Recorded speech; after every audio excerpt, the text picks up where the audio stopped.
What's going on, everybody? Welcome to another brand new installment of Renegades Reviews, exclusively here as always on the Casa D18 Studios channel.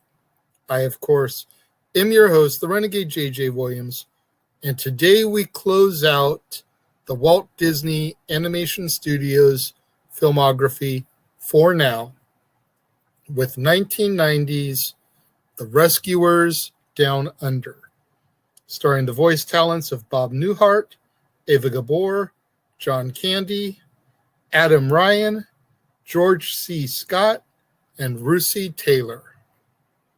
What's going on, everybody? Thank you for joining me here once again for another brand new installment of Renegades Reviews.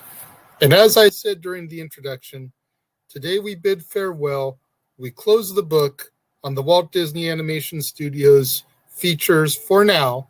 We will, of course, be revisiting it again next year as we close out the filmography. But for now, we say goodbye with a trip down under with the Rescuers. This one is one of the ones from the Renaissance era that I had never seen before. And come to think of it, when we pick this up next year, we're going to kick right off. Once we get past Beauty and the Beast, Aladdin, Lion King, etc., there's going to be a lot of movies that, believe it or not, I have never seen from the next chapter of the Disney filmography. Things like Treasure Planet, Atlantis the Lost Empire, Brother Bear. I've still never seen Bolt all the way through. I've tried a couple times. I usually end up falling asleep. But we're getting ahead of ourselves. That's not even next month. That's next year. Let's focus on now. Let's get into the Rescuers Down Under, shall we? Our film opens in the Australian outback, where a young boy named Cody rescues and befriends a rare golden eagle called Marahoot, who takes Cody to her nest and eggs. Later on, he ends up falling into an animal trap, which was set by Percival C. McLeach, a local poacher that is wanted by the Australian Rangers. McLeach learns from a feather that Cody possesses that Cody knows the whereabouts of Marahoot. So McLeach, who actually has killed Marahoot's mate, kidnaps Cody and throws the boy's backpack into a group of crocodiles in order to convince the Rangers that the boy was eaten. The mouse, who was the bait in the trap, hurries to an outpost from which a telegram is sent to the Rescue Aid Society headquarters at the United Nations in New York City. Bernard and Miss Bianca, the Rescue Aid Society's elite field agents, get assigned to the mission, which interrupts Bernard's attempt to try to propose marriage to Miss Bianca. The two mice head off to try and find Orville, the albatross who aided them previously, but instead they meet his brother, Wilbur, who agrees to fly them to Australia. Once they arrive in Australia, they meet Jake, a hopping mouse who is the RAS's local regional operative. Jake becomes infatuated with Miss Bianca and begins flirting with her, much to the dismay of Bernard. Jake kind of serves as their tour guide and protector as they search for the boy. Unfortunately, Wilbur accidentally bends his spinal column out of shape trying to help them, so Jake sends him to the hospital, but Wilbur refuses to undergo surgery. His back ends up getting straightened out as he fights to escape the medical mice and flies off in search of his friends. Back at McLeach's hideout, Cody is imprisoned with a number of captured animals after refusing to divulge Mara Root's whereabouts. Cody attempts to free himself and the other animals, but is thwarted by Joanna, McLeach's pet goanna. McLeach realizes that Mara Hoot's eggs are a weak spot for Cody, so he tricks Cody into thinking that someone else killed Mara Hoot and releases him, knowing that Cody will head straight for her nest. Bernard, Bianca, and Jake arrive just as McLeach departs in his half-track after Cody. The three mice end up hitching a ride on the vehicle and attempt to warn Cody, but when the mice arrive at the nest, McLeach captures Cody, Mara Hoot, Jake, and Miss Bianca. McLeach then sends Joanna to eat Mara Hoot's eggs, but Bernard manages to trick her using egg-shaped stones. Wilbur arrives at the nest, and Bernard convinces Wilbur to sit on the real eggs while he goes after McLeach.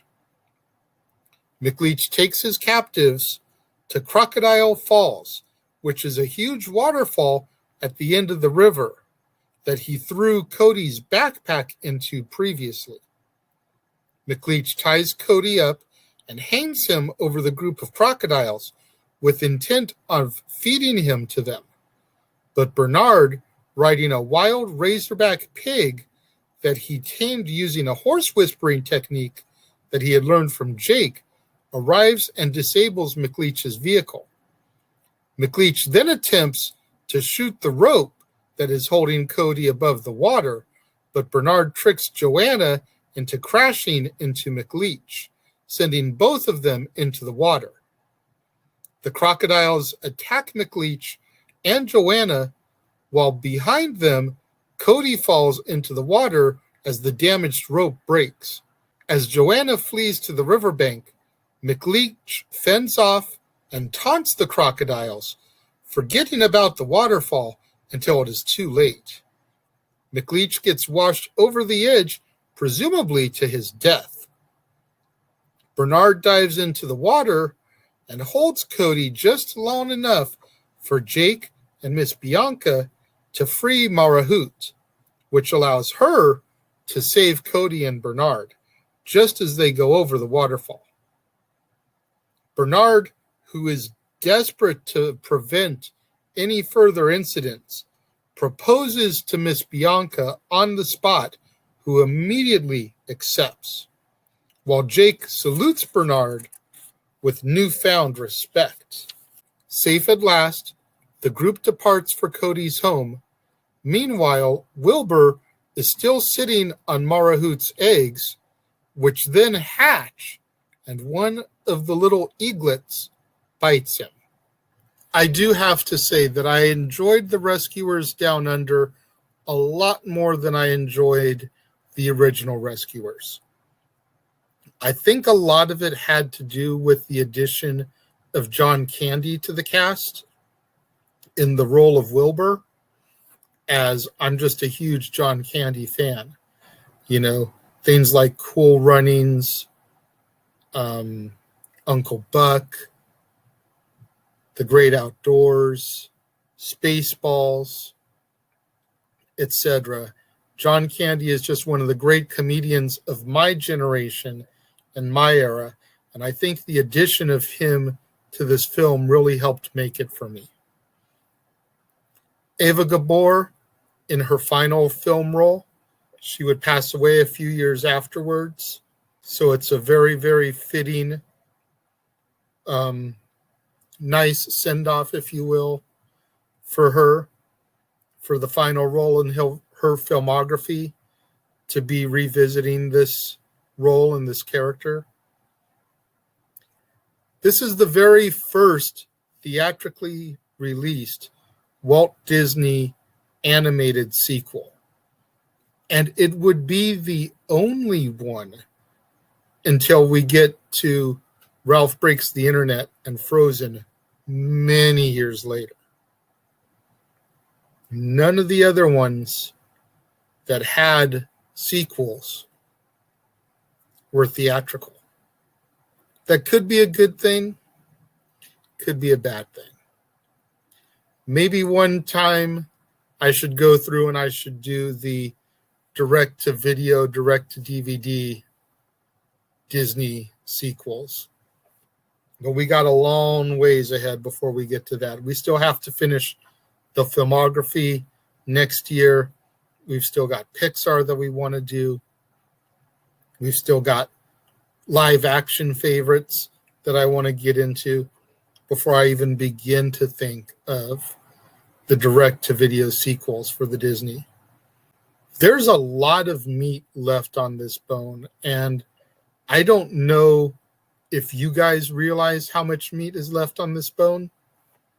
So I'm going to do something very special for you guys. You know, usually about a week before the month change, I start showing you my trailer for the following month. Right here, right now, I'm going to show you the trailer for when we pick this up next year. Just so you can kind of get a glimpse of what's to come. Take a look.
what more can I say? I mean, Beauty and the Beast, Aladdin, Lion King, Pocahontas, Mulan, Hunchback. We've got Fantasia 2000. We've got Atlantis, Lilo and Stitch. We've got Meet the Robinsons, which is a favorite of mine. We've got Princess and the Frog, Tangled, Frozen, of course, Big Hero 6, Wreck-It Ralph. There is so much coming next year that hopefully you guys will be looking forward to when we pick this up next July. Why July when I'm doing it now in June? Well, you guys have to remember this was originally booked to be a July feature, but I flipped Marvel and Disney when I had to go back to Missouri for my grandmother's funeral. I decided to do Disney because I already had a good chunk of this stuff written and ready to go. And it was just easy to sit here, knock a bunch of stuff out so that I didn't have to worry while I was off doing what I had to do. And I still would have content to go up for you guys. But it was always intended for the Disney stuff to be in July to celebrate the anniversary of Disneyland, the original theme park. So that's why next year, when this gets picked back up, it'll be in July. One thing you might notice that wasn't mentioned, and granted, there's not really any posters out for it, but Encanto, supposed to be a brand new Disney release coming out in November of this year. I'm not going to do that next year because I'm hoping to cover it as a brand new release when it drops and already have that in the system. Raya has already been out for a little bit, so that's why that's going to be the last one for next year. Just a little something to get you excited for. When it comes to my review of Rescuers Down Under, though, getting back on track, I definitely enjoyed this one better than the other one. This one I'm going to give 3.5 out of 5 stars for. I don't recall any songs for this one, so that's definitely something that would have made it a little bit better is if there had been some more music. We all know Disney films are known for their music. And I feel like that's a weak point in the Rescuers series. But yeah, that's my only real complaint. I thought George C. Scott was phenomenal as the villain McLeach. Like I said, Bob Newhart and Eva Gabor back in their roles. The addition of John Candy. 3.5 out of 5 stars. I definitely preferred this sequel to the original. Make sure you guys get out there on social media. Try to get those hashtags trending for me. Hashtag Casa D18 Studios. Hashtag Renegades Reviews. Hashtag Renegade Returns. And of course, the ever popular hashtag Shenanigans. We interrupt this episode of Renegades Reviews for an important announcement about merchandising. Merchandising? What's that?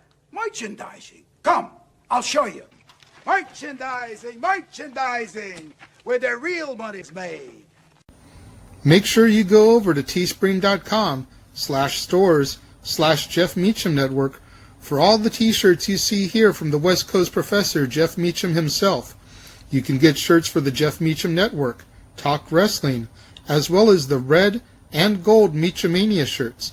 And while you're there, don't forget to get your shirts of the Casa D18 Studios Brotherhood, the Dads on Wrestling shirt, the Renegade J.J. Williams, Statboy Sports Bar, and the hashtag Statboy Approved shirt. Make sure you go over to teespring.com/stores/Jeff Meacham Network and score your shirts today. Make sure you guys get out there.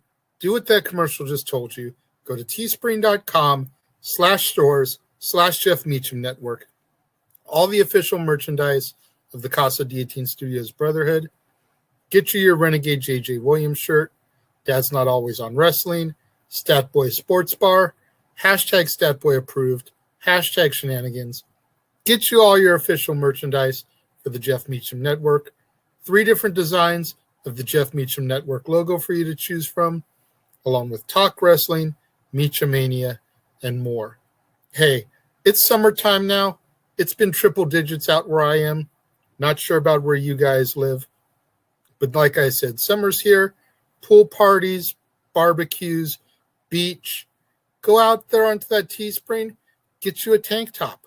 You can get Meachamania or the Renegade J.J. Williams, both in tank top form. Get out there, show your love and support. While you're supporting, do what that ticker tells you. Do you enjoy my content? Do you appreciate me being out here in triple digit weather, trying to make daily videos for you guys in my garage studio? If you do, go to that PayPal link that scrolls across the bottom here. Send me a couple buck donation. Keep in mind, I'm not monetized yet. So the only way I'm going to make any money off of this right now is if you guys go out there and send me a donation to the PayPal link that you see scrolling across the bottom of your screen. You don't want to send me money? That's all fine and good. Go to that Linktree link, click on the link for my Amazon movie wish list, which I'm constantly updating with more movies. Purchase me a movie off the wish list. When it comes and I open it live on Renegade Recap, I'll give you a shout out.